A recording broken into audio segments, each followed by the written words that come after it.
What is going on, guys? Eternal here, back with another Fusion World video. Today we are accompanied by Drowsed0ut, Hey, how's everyone doing?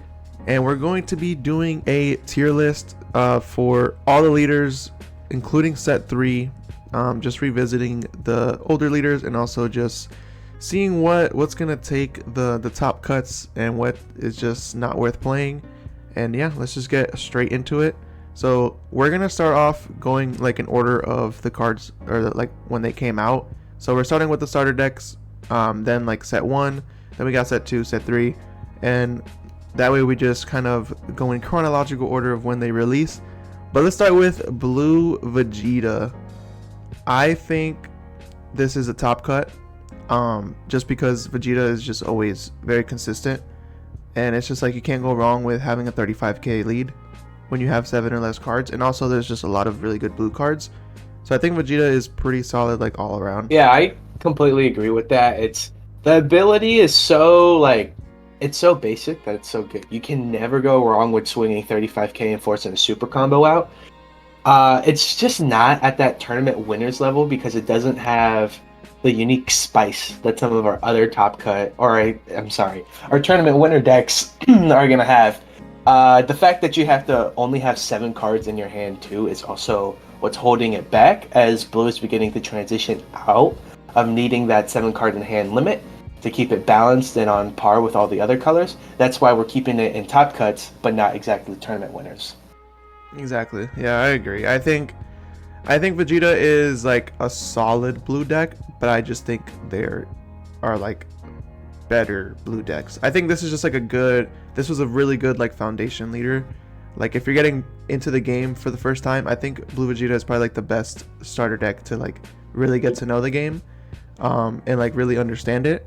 And also it's just like good at helping you maintain your hand, especially with the 7 or less and stuff like that.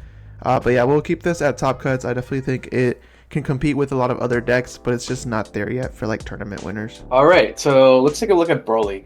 Broly is one of those leaders that's always meta dependent. However, with set 3 coming out, I feel like it's going to be a lot of 20k swingers, especially with the inclusion of black, where realistically their only card that they're adding is that 4-drop secret rare or the 4-drop. I wasn't sure if it's a promo or not, but both being a Son Gohan GT. So the rest of their deck being under that 25k threshold is going to make it really difficult to swing into this leader. I think it's going to be a top cuts. I'm not so sure about tournament winner, as green is just not in the best position, I believe, in this next set with how aggressive it's going to be, but we'll see. Yeah, I think for Broly, in my eyes, he's like in between top cuts and locals. Like he's in like that middle level. I don't think necessarily he's like top cuts, although it got a decent amount of support with this next set, and he's definitely going to be a really good green leader. I think he has the best matchup going up against yellow, with green having a really hard time against yellow. Just having that 25k base is like really good because, like you said, there's a lot of 20k. Like that's pretty much the new meta at this moment. But I mean, I think he's probably one of the better green leaders, but I don't think he's the best green leader. So, I mean, me personally, I would put him somewhere in between top cuts and locals. But since there is no in between top cuts and locals, we're just going to throw him into top cuts just because he is like kind of breaking that barrier between locals and top cuts. So he's like at the higher end of it. So we'll throw him in top cuts, just because he does have that 25k base and he is able to keep up with the pressure of all these 20k swingers that we have in this new meta. But getting straight into the next leader, we have Starter Coup. Starter Coup, I don't know, like he's solid, but I don't know how to feel about him. Like, yeah, cool, you can like buff someone by 5k, but I don't know. It gets you out of like the 20k meta, I guess. You know, if you have 20k swingers on board and you want to protect them, I feel like it'd be better if you were able to like buff your leader also by 5k, like whenever you wanted to, because that could get you out of some swings. But I don't know. What do you think about Starter Coup? It's just like, when you think about Starter Coup, you have that slight offensive pressure that you would get in other red decks, which you kind of have this defensive end because you can do it on your opponent's turn as well. I just like, it's not enough, I'd say, compared to other red leaders, especially with the design philosophy we look at red. Red is definitely going to be very like either super fast and super aggressive, or it's going to play on the more removal side with Beerus. But as like looking at starter queue, it's an awkward decision and it doesn't spec into one thing really well. It's I believe the phrase is like jack of all trades, master at none. I will put it in honestly playable. I don't know about playable. I feel like it would be fine at locals, but again, like for me, it's just like in the in between playable and locals. Like just kind of like, yeah, it's playable. It could be played at locals, but like there's other cards that would probably be better at locals. Especially just like red leaders would be better at locals. So I mean, yeah, I can agree with playable or locals, and I think Starter Coup is probably like leaning more towards the playable, just because there are other leaders that are just better at locals than Starter Coup.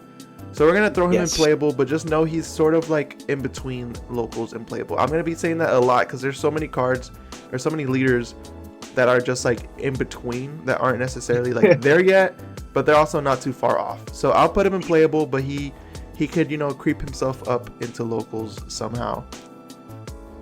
All right, next leader. Let's take a look at Frieza. So, as we've seen in the 2.5 meta, Frieza has been eating the pie charts. You see so much Frieza, and that's just because his ability is so fundamentally basic and so like rich. Just having the ability to restand characters and giving you that extra 5 or 10k combo that you might need, or playing with the more blocker philosophy, especially with your 4-drop coolers, 2-drop Zarbons, and your 2-drop Nesses, giving that swinger and the defensive end.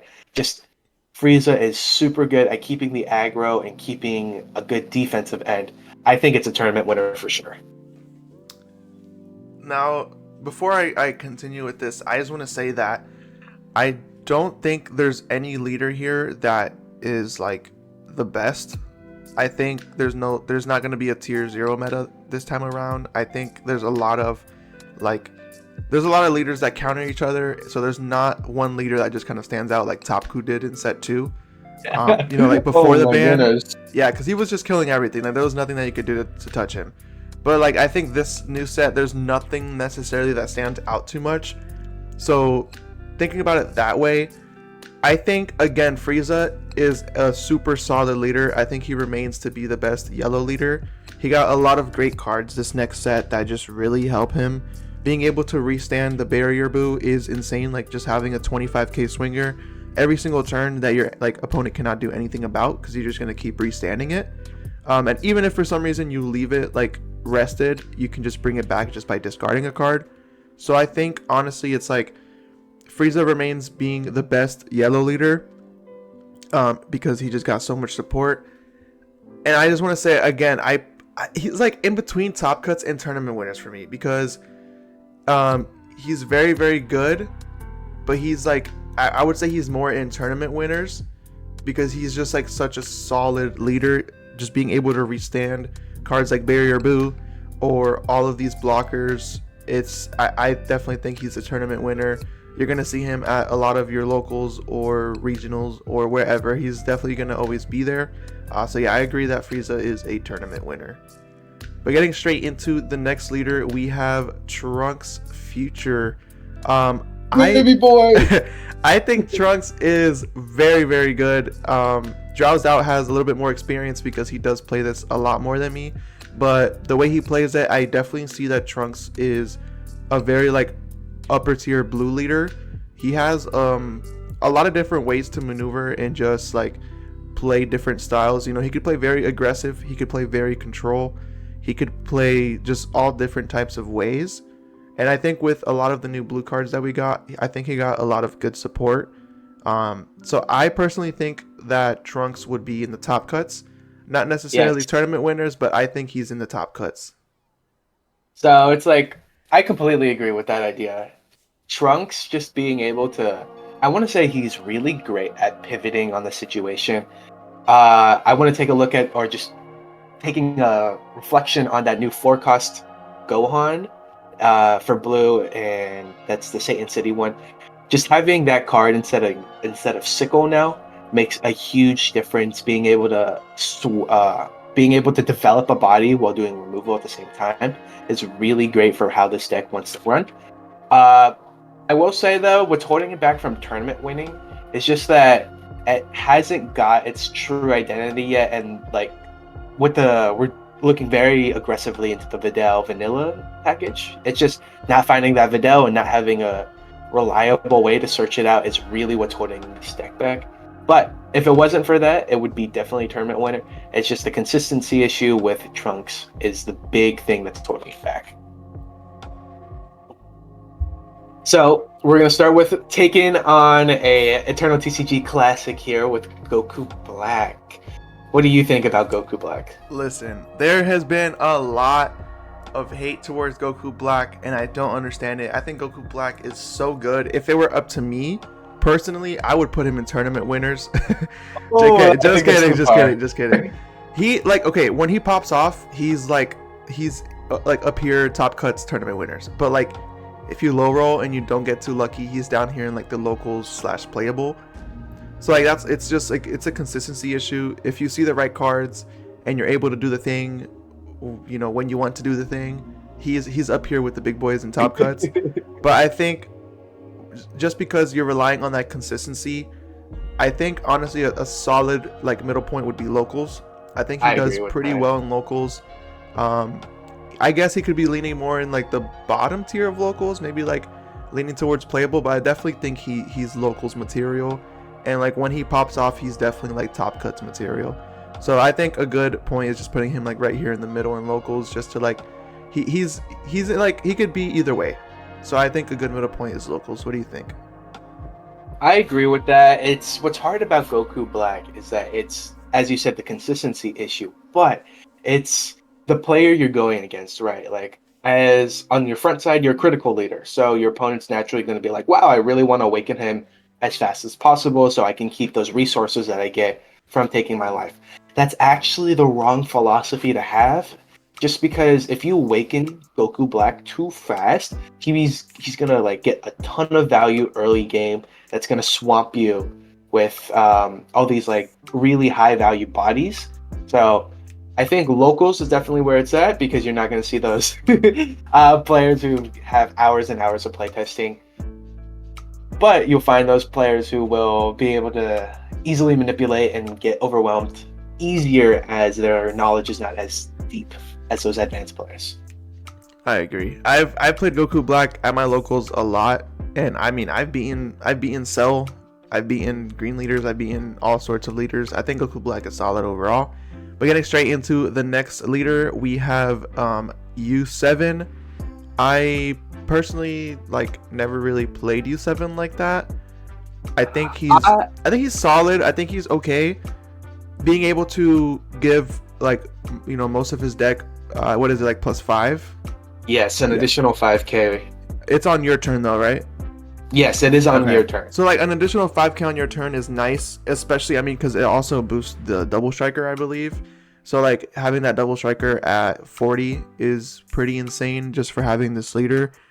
I think it's good in like the current meta where like almost all the bodies are 20k base. So this brings them up like to 25, which requires your opponent to either give you a 10k or like 2 5ks if they don't have or don't want to give you 10ks.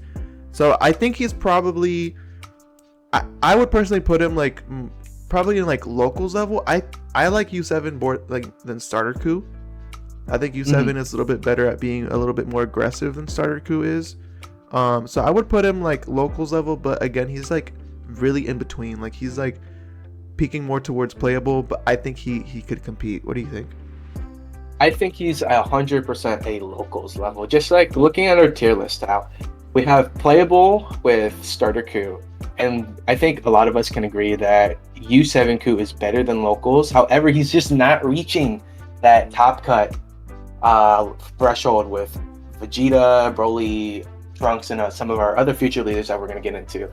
U7 Goku, he feels super oppressive at the beginning of the game, but eventually your opponent, they'll stabilize, and you can kind of feel the game like losing out of your fingertips. And you want to ask yourself, like, why? Like, what's causing that? It doesn't have that control aspect. Sure, you're going really aggressive, but you're not having a good defensive backbone to help you keep your cards alive. I mean, sure, you're getting a lot of value, and sure, you're getting those cards out of their hands, but just eventually it'll be too much. You can't swing over big bodies. Sometimes your opponent is just building too big of a board for you to be truly aggressive enough.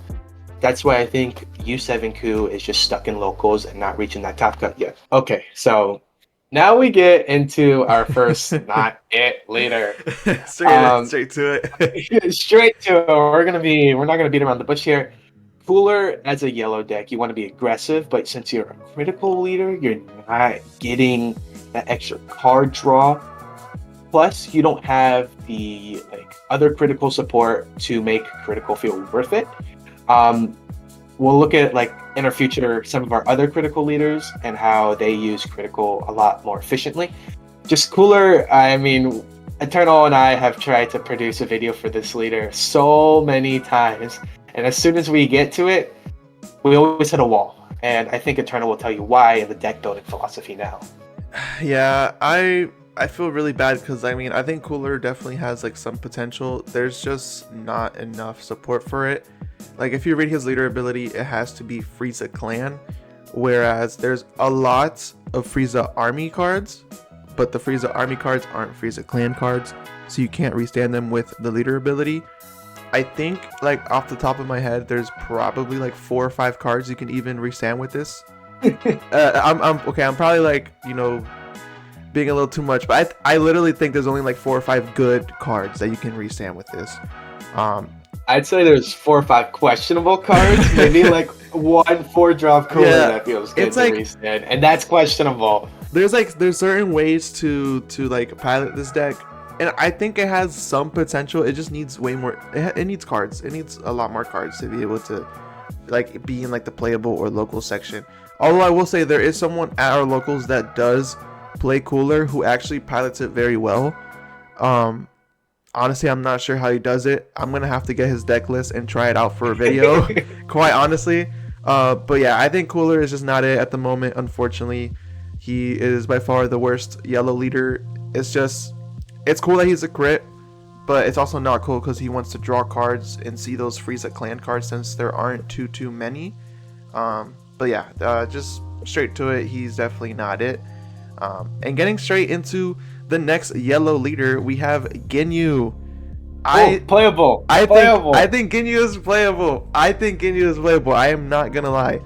If Ginyu sees what it has to see, the right cards, and it does the thing with the Ginyus, I honestly think it's playable. I wouldn't creep up to locals at all. I'd probably keep it just in playable. It's a fun deck. It's better than Cooler. It's not it whatsoever. I think it's playable, and it's just a really fun deck. What do you think? I definitely say playable because it takes a very, very intelligent player to actually run this deck, which is super funny because everyone in my locals, we all joke around with being the Ginyu Force being the no brain, let's hit it on the hammer squad. But the Ginyu leader just gets a ton of surprising value somehow. I think that 2-drop SR Ginyu carries this deck on its back because it helps it build the board really efficiently. I think there's a new Ginyu set 3 card that also helps. I think if Ginyu got some more love, it could definitely be bumped up the locals, but right now we'll keep it up playable. Some of our great players consider picking it up and running it at a local, see what happens, right? Yeah, can you imagine a barrier Ginyu? A barrier Ginyu that just can't get removed, and then you can just spam the board with it. Yes. It would actually be insane. But I agree. I think Ginyu is just a fun deck to play. I actually have played him before at one of my locals just for fun, and honestly, it didn't do too bad. It was just a fun deck to play. I really like the Ginyu Force. All right, so moving into our next green leader, we have Gohan. Gohan is always this really weird leader, and I can't really stick a title onto it. Sometimes Gohan feels really, really amazing. You play the more like green, grindy kind of slow game with him. Um, but other times it's like if you don't high roll and you don't find those cards, especially early on in the early game, since you're Gohan and you don't really have the best, or excuse me, since you're green and you don't really have the best early support, it can feel really rough. Like especially if you don't find your green ramp pieces. But sometimes when you do, it feels amazing. I mean, Eternal and I have this video where we only drop down to 7 life against an androids player. What do you think about Gohan? I think Gohan is creeping up in the locals area. I think he's probably upper playable, lower locals. He's not top cuts just yet. If he goes off, he goes off. If he doesn't, he really doesn't. Like he needs to see certain cards. If you have Selku out, cool. Like you're able to buff yourself by 15 each turn for free, pretty much. But if that Selku gets ousted somehow, then like you're in a pretty tough spot, having to like waste energy to use his leader ability. So I think just because of that, like there's green leaders that have better leader abilities than him. If he doesn't have Selku out. If he has Selku out, I mean a free 15 is like solid. Like that gets you out of a lot of swings. Unless obviously if it's like a double strike, but even then having to only give up like 110k just to get out of a double strike is pretty huge. I think he got a lot of good cards this next set also that could really help him maybe even come out on top. I think he got a decent amount of support. I think he has the potential to creep himself up into top cuts slowly. I don't think he's there yet, but he's definitely making his way back up. I hate that because I mean Gohan is like my favorite character from the anime. Like by far, like that moment when he was going up against Cell was just, that's been ingrained in my brain since I've watched it. So I definitely, and it's on the card too. I know, like I love it. I was like when I first got into this game, when I like heard of what leaders were out, because this was like set 1, late set 1, like early set 2, like before set 2 came out. So none of the set 2 leaders were out yet. I was like, what leader do I want to play? And like I saw Gohan, I'm like, I want to play that, but then I kind of looked into it and saw he wasn't the greatest or anything. So that was unfortunate. But I think he's making his way up. I think he is okay and like playable. I think I had actually put him up to locals. I want to add some like final notes. Yeah. I want to say playable just because of that new 3-drop. Not necessarily new, but the 3-drop Goku that helps you ramp by ramping the other opponent. But it's soft removal. That's the thing. Gohan, or I should just say Green in general, has a really difficult time managing the board in its early game. So that's why strategies like Yellow are super impressive in it. That new 3-drop Goku, however, just being able to let's think about Yellow. Get rid of the Bulmas, the Vegetas with that 3-drop while ramping you helps so much. I mean, of course, ramping your opponent doesn't feel the best, but it's a price to pay, right? What really I think is holding the Gohan back from top cuts is its centerpiece. So we talked about the Selku, the 5-drop. It doesn't feel great to play it on 5, and it doesn't, like, when you get later into the game, you really are only playing Selku out as like a why not situation instead of your Brolys, your 7-cost like Gohans, just your top ends essentially. Just having your centerpiece not feel as optimized as it can be is really what's holding it back. So, but like I said, I think it's definitely locals level. Just being able to maintain the board better than any other green leader, big asterisk on there, is definitely what's keeping it from locals. Yeah. I mean from top cuts. Oh, from top cuts. Yeah, I can see him like in between here. If I could just like leave him here, I would. Yes. But I don't know. I think he's leaning more towards playable than locals at this very moment. But then again, he did get a lot of pretty good cards this time around. Like the 6-drop Goku, which is like a blocker, is pretty nice. Also, the Piccolo is pretty cool. Like if you think about it, you could drop Piccolo and you could Sensu Bean and like just heal for I think it's like you tap 3. Yes. Which is like, I mean, not terrible. You can heal up, which is cool. There's also just other cards that really support green in general, which also just helps boost Gohan. I It's hard. I would put him in playable and locals. I think for the sake of him being my favorite anime character, though, I'm gonna put him in locals. Just because like he deserves love. I need him to eventually be up here with the tournament winners, though. Yes. I need him to find his way up there somehow. I'm not sure how, but he needs to find it. I believe he placed maybe top 64 in event, and unlike our other playable leaders, they did not reach that threshold. So I mean that does give us a legitimate reason. There is an event where he was, I think he was the 3rd place winner or something like that. Or it was either 3rd or like 6th place, something like that, somewhere in the top 10, which really like brought my hopes up. But yeah, I agree. Let's go ahead and leave him in. All right, yeah. That's fine. Love for Gohan. We're not gonna touch it. We're gonna leave locals there. But getting straight into the next green leader, we've got androids. As you guys know, right now, androids and Frieza and Beerus are currently kind of taking over. But with this new set coming, there's going to be a lot of counters to these things. And it's going to be very rough picking a leader, which is good. We don't like tier 0 metas.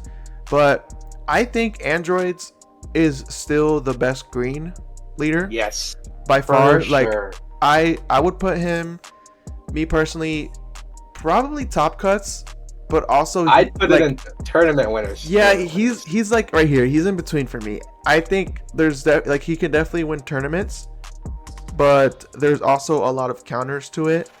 Whereas Frieza has a pretty easy time like beating a lot of leaders, I guess. But so for now, I kind of want to leave him in top cuts, but I want to hear your side and see why he belongs in tournament winners.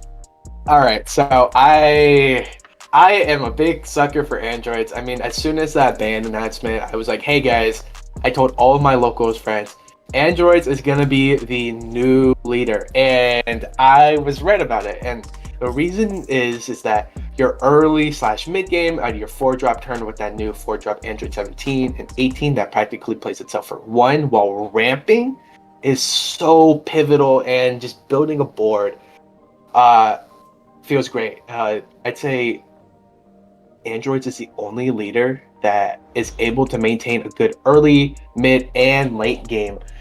I think that's what really is pushing it to tournament winners. It's funny enough is like you're playing like destructive strength instead of like Jiro's Lab, which is hilarious.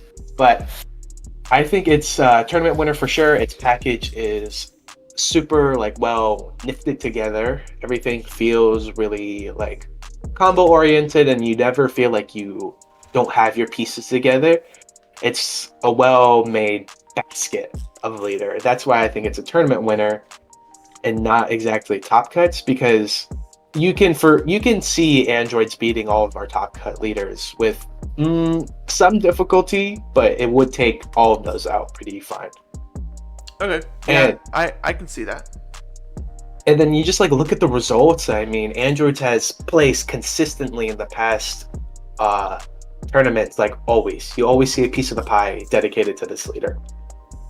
Yeah, I can agree. I think thinking about it some more now, especially with the new cards coming out, and again, I just think androids is probably the best green leader.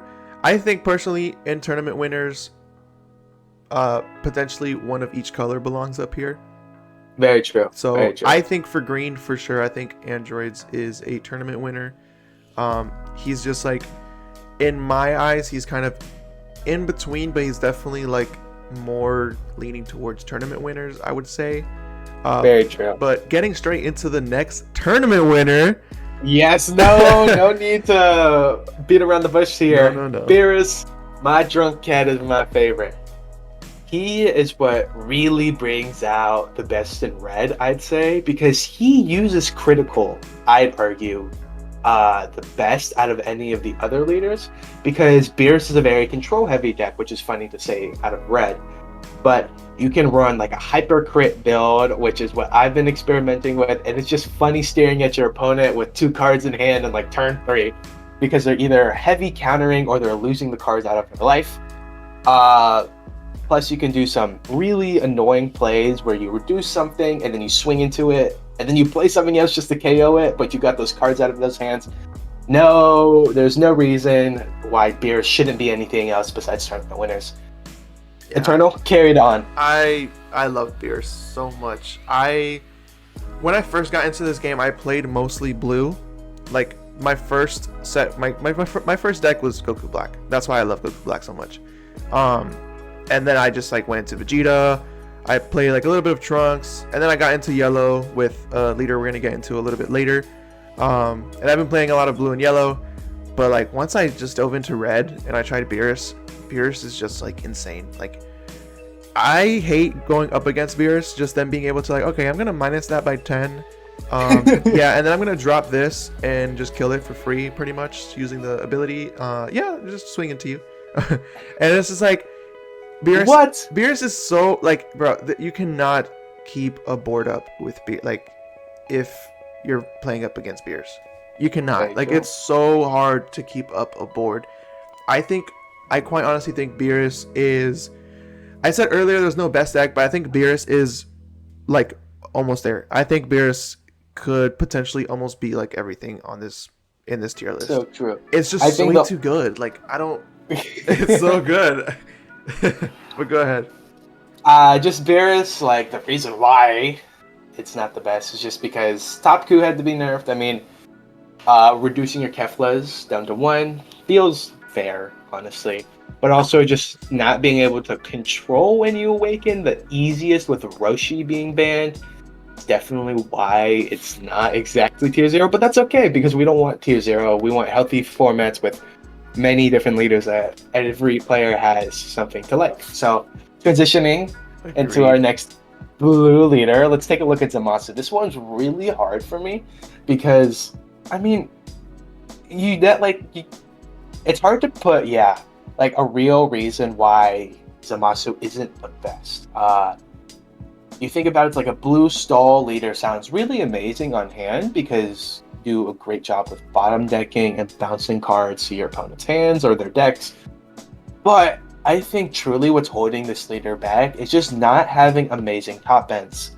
We haven't got any top end support greater than the 35k since the starter deck. I mean, sure, we got the secret rare in set 2, but I mean, there's like the stat line doesn't feel great on it. I mean, and the Vegeta's fine.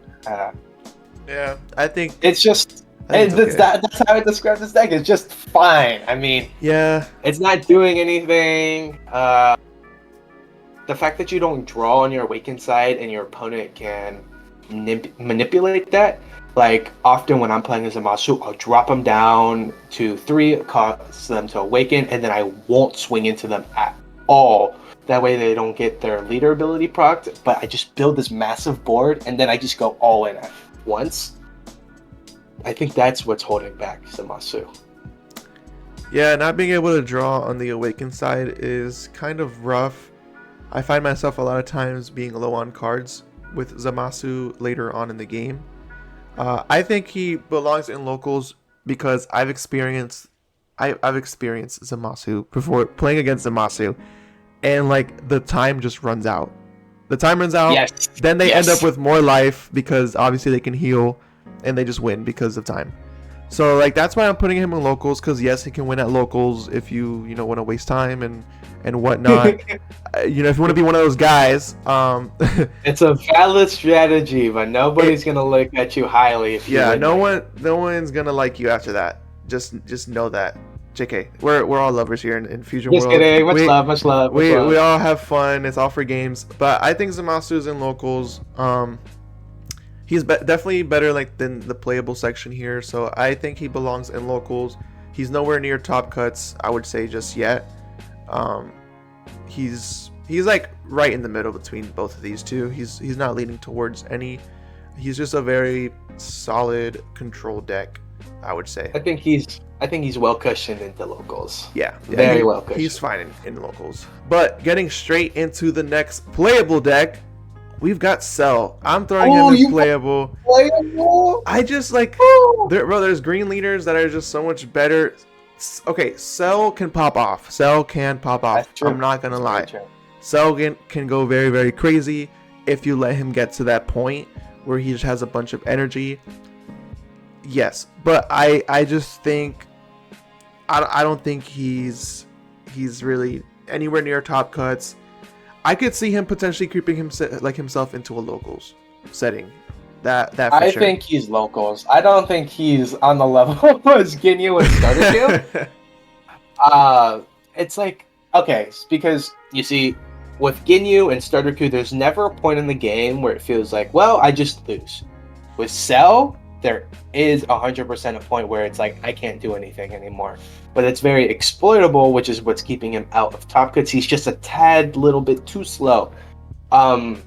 However, he did get a new card, I think it's a 3-drop Android 17 that lets you on play restand a field with androids in its subtitles, which is Cell Games Arena. So you can either ramp twice or draw an additional card. I think Cell is most likely into locals, just because if a new player isn't aware of how to handle it, it's backbreaking. Yeah. For sure. Yeah. So I'd say locals is where it's at, but there might be an argument for playable. Yeah, so okay, take all of these opinions, lightly, because again, there are opinions. So if you have different opinions on where leaders belong on this list, that's completely fine. I'm sure there's different arguments for different things. But so I think Cell is okay, and he's just okay. He can be good. He's nowhere near top cuts whatsoever. I could argue that he's maybe leaning into locals, but I don't really want to place him there. Like, if I could show it visually, this is playable, right? He's like that into locals. I feel like he's slowly making his way up there, but I just don't think he's necessarily all that great. But then again, we do have Gohan in locals, and I think low locals. I think in our locals, Cell has one. Cell has one locals. Cell can win locals. But we can also make the argument that Starter Q maybe doesn't belong in playable then, because I think Starter Q could potentially also win locals. You know what I mean? So it's like, for me, I think Starter Q is like this, half in, half out. He can win locals, but he's, I guess, more leaning towards playable, and that's only because of the leaders that are out right now. It's just he doesn't necessarily keep up with a lot of the newer leaders or just other leaders in general. And then Cell is, like I said, just kind of peeking in there. So it's I kind of want to keep him in playable, because yes, he is very, very playable in the right hands, but he is not playable, or just playable. Yes, he's not an easy deck to pick up. Yes, you run a lot of bricks. Exactly. Yeah. Taking a look at this tier list, guys, if you have any concerns or agreeing beliefs about our placements, let us know in the comments. We always read your statements. We love just seeing the community feedback. And also, if you want to take the conversation further, we do have a Discord in the link below, so feel free to join. Moving into the red leader that has been the king, Top Q. I think it's playable. Whoa, buddy. Playable? Oh, okay. Whoa. Okay. Let's get that Eternal Cook. He is our Top Q guy here. So, what do you think? Listen. Okay. I understand that losing the Keflas and the Roshis and the Ribrians kind of hurt the top community. But this is coming from a guy who did not play Top Q in the Top Q era. I started playing it after all the bans, and I really enjoy it. Having one Kefla is fine. Whatever, Kefla comes in clutch, playing it for one and then playing another card and drawing and whatnot. It feels nice, but I think one Kefla is just fine. Roshi was kind of overkill. Being able to just take a life every turn was kind of annoying, and I just feel like there's other cards that help you self-awaken anyways. Very true. I think Top Q in the right hands is locals level. So in my hands, he's locals level. He has the right hands. Slight flex. Slight flex, I slight flex. really like Toppo.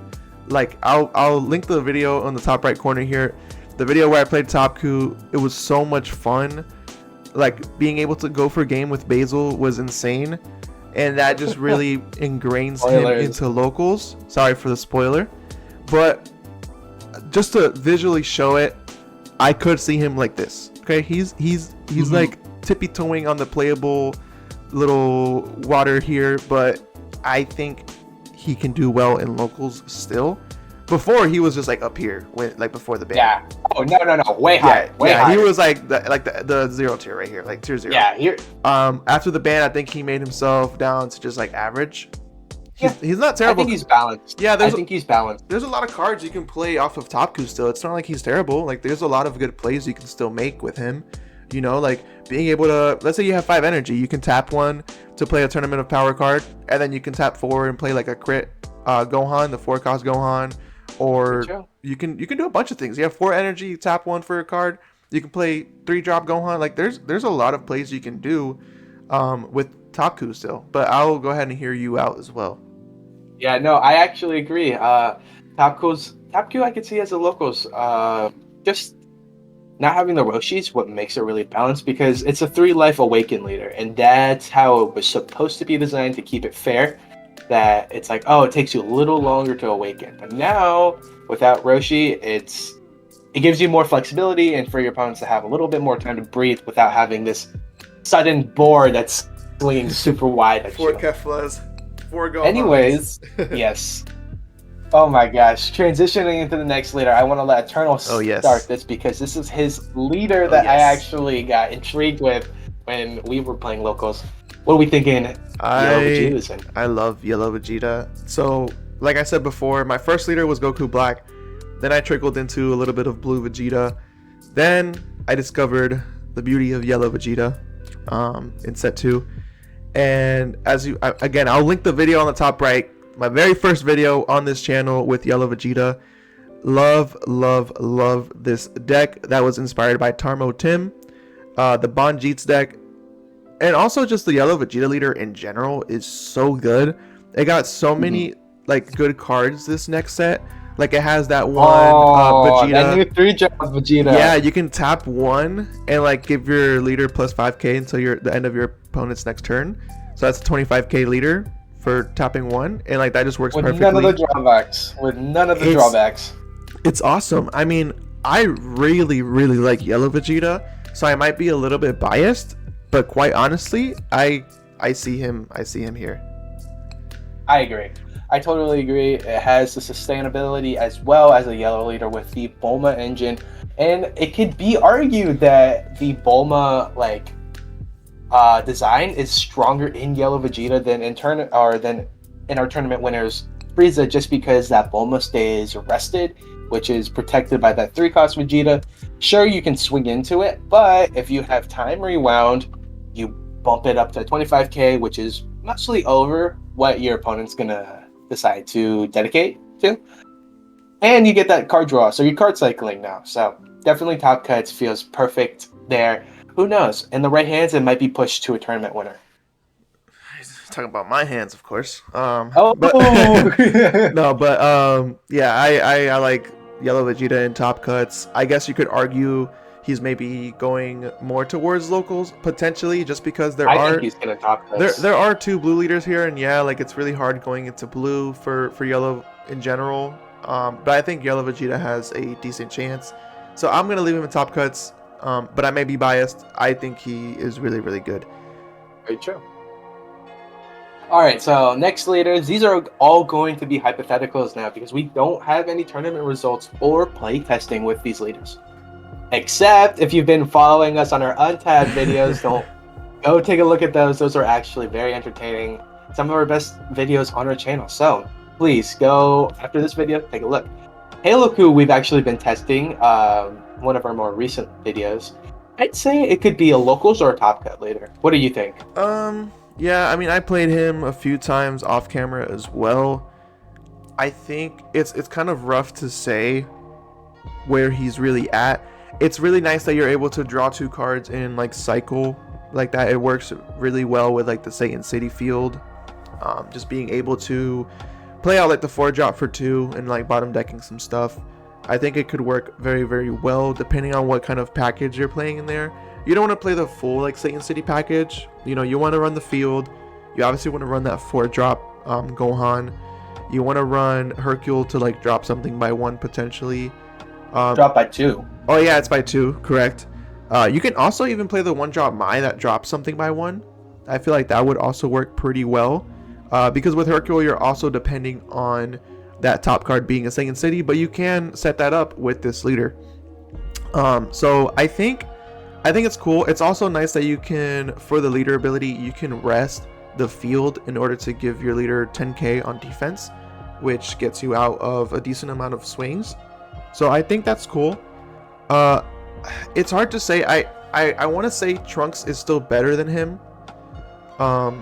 But he's like on that fine line between locals and top cuts.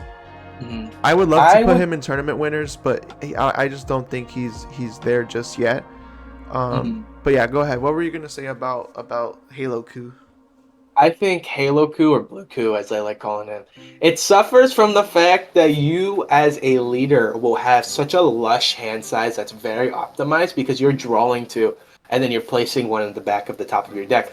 But what hurts about that is that your leader ability just becomes inactive if you have 8 or more cards. That's what's keeping it back from being a tournament winner. However, I can see it being definitely a top cut. Just Blue is going to be very strong in this next format. We're going to see a lot of let me go wide strategies. So just having access to Sinister Sickle or that new 4-drop Gohan that's going to help you maintain the board is going to be really good. Definitely, I'd say a top cut or a locals. I'll let Eternal be the deciding factor as he has more hours with this leader. Yeah, I would say just looking at what's in the locals, I don't think he belongs on that list. I agree. So I definitely will agree and say that he is in top cuts. Kind of stinks. I don't see any of these blue leaders up in the tournament winners. But again, we don't really have any tournament results just yet. With this new set coming out, so I'm sure it will change. For future reference though, I do see, I expect the blue leader that I do expect to make his way up into tournament winners it will be either Trunks or Halo Coup. One of these two will definitely be up here with the big guys. Vegeta is fine, but I think with the meta we're at right now, we're very worried about controlling the board. We want to keep these threats, in the opponent's hands or bottom decking them. And I think Trunks and Halo Coup do a very, very good job in that. So I think one of these two will make its way up into the tournament winners eventually. I just have to see, tournament results. I need to see a lot more play testing. Like there's so many different matchups here I have yet to see that I need to see before I can really make a really good decision. But like I'm saying this right now, one of these two will end up being up here in the tournament winners. And yeah, I think this is a pretty good spot for Halo Coup. But getting into some juicy stuff, we've got the new red leader Jiren. Jiren is crazy. His new his ability is crazy. But I feel like he's only really really good if you're able to maintain that 4-cost Jiren on the board, the super rare.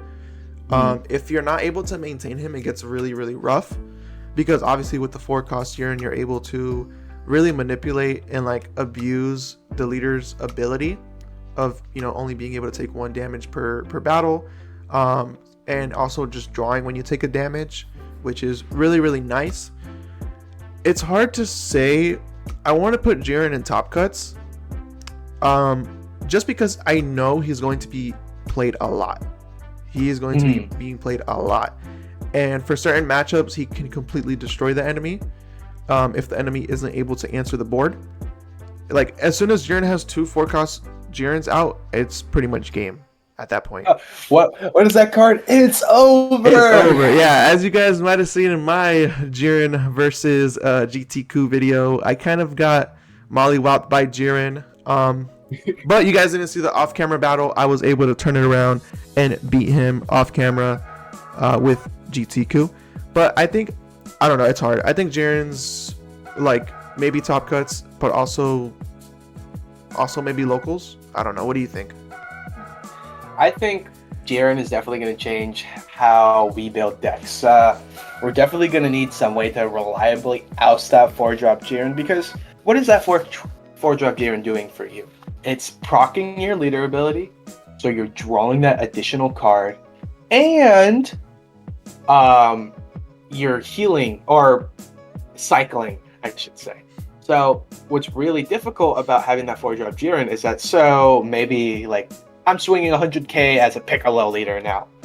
All I do is just use Jiren, the 4-cost Jiren ability.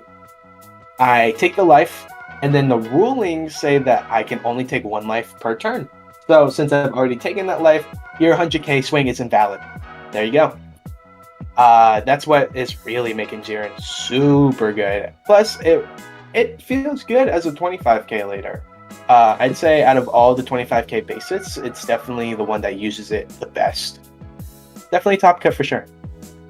Yeah, I could see that. Our first red leader in the top cuts, because obviously Beerus is just way surpassed that.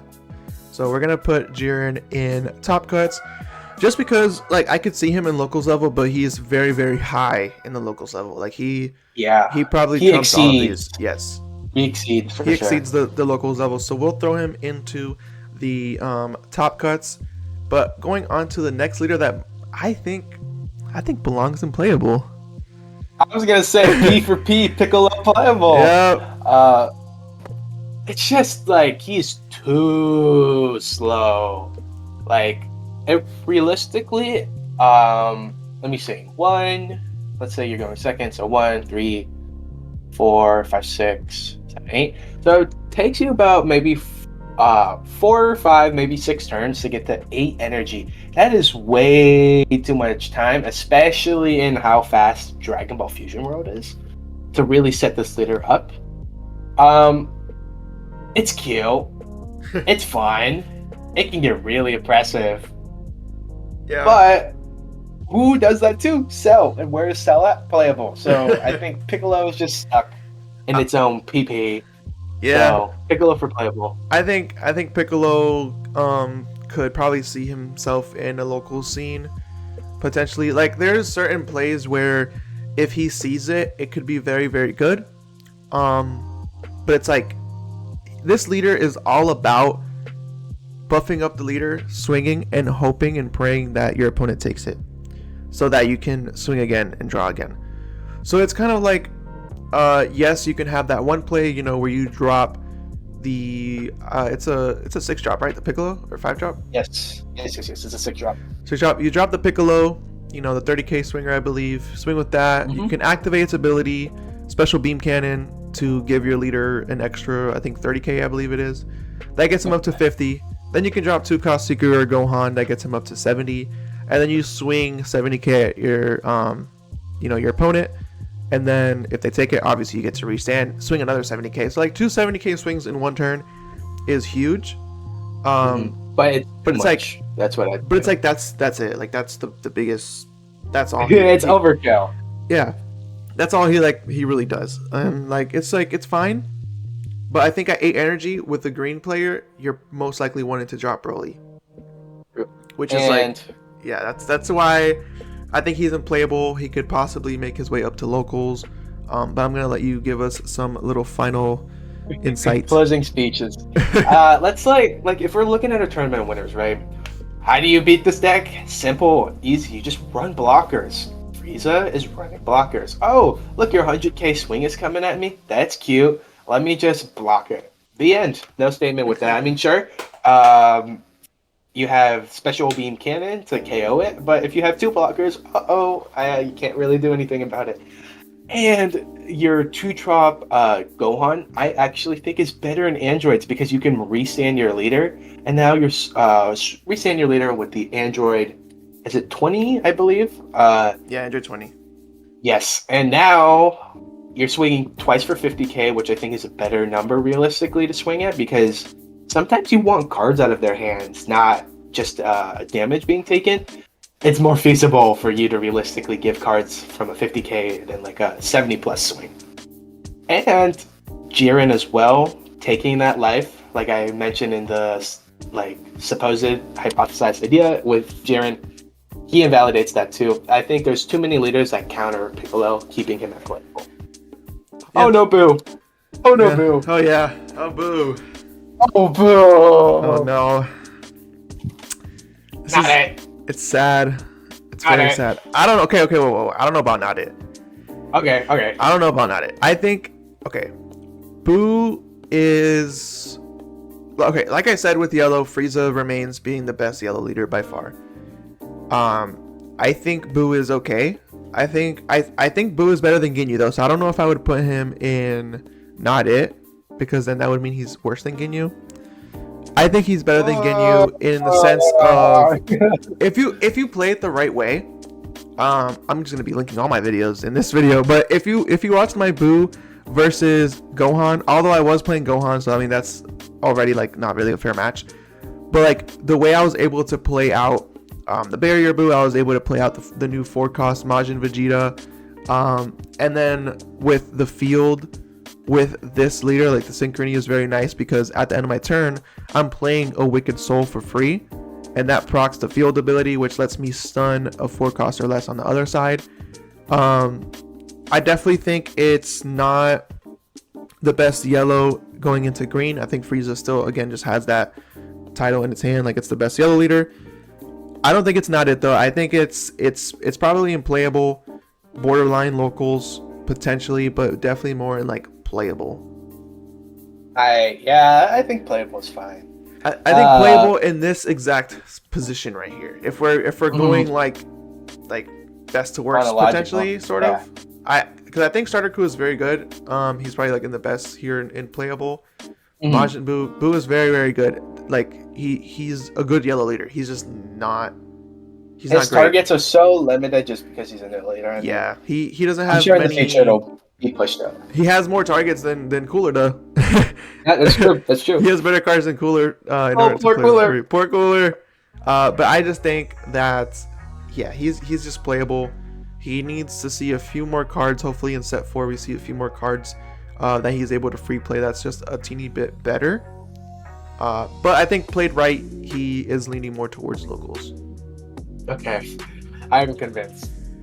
Okay, I don't think it's going to be any shocker to put in for tournament winners. Yep, I love Son Goku GT. He by far is the one I'm going to be like maining this next set. I'm going to be maining GT Ku and Beerus. These are my top 2 decks for this next set. I might tiptoe into Frieza potentially. Okay. But these are my top 2. Okay. Right, for sure.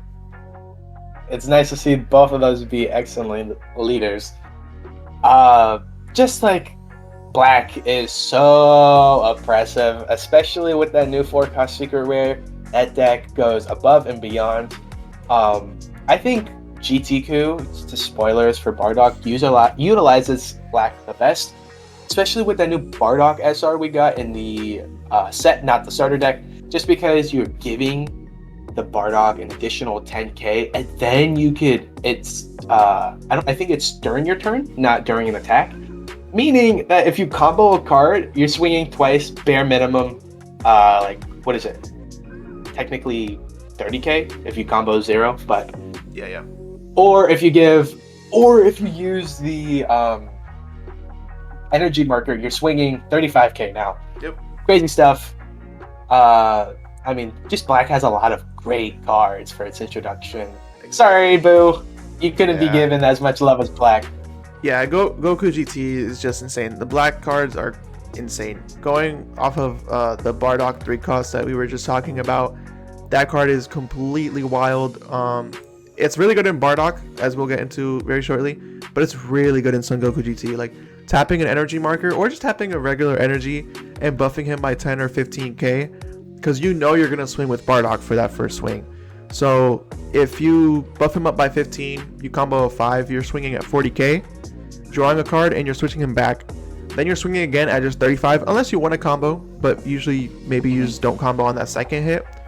And then also the ability is auto once per turn. So that You also can use it means on the enemy's turn. on defense as well. So if they're trying to get rid of that Bardock, they swing at it, you combo You out, got one you draw a chance. card, and you can switch it back to active mode. So like Yep. that's a card that the enemy isn't even gonna want to swing into, unless obviously they're like swinging some crazy number just trying to get rid of it, and like you don't combo out of it.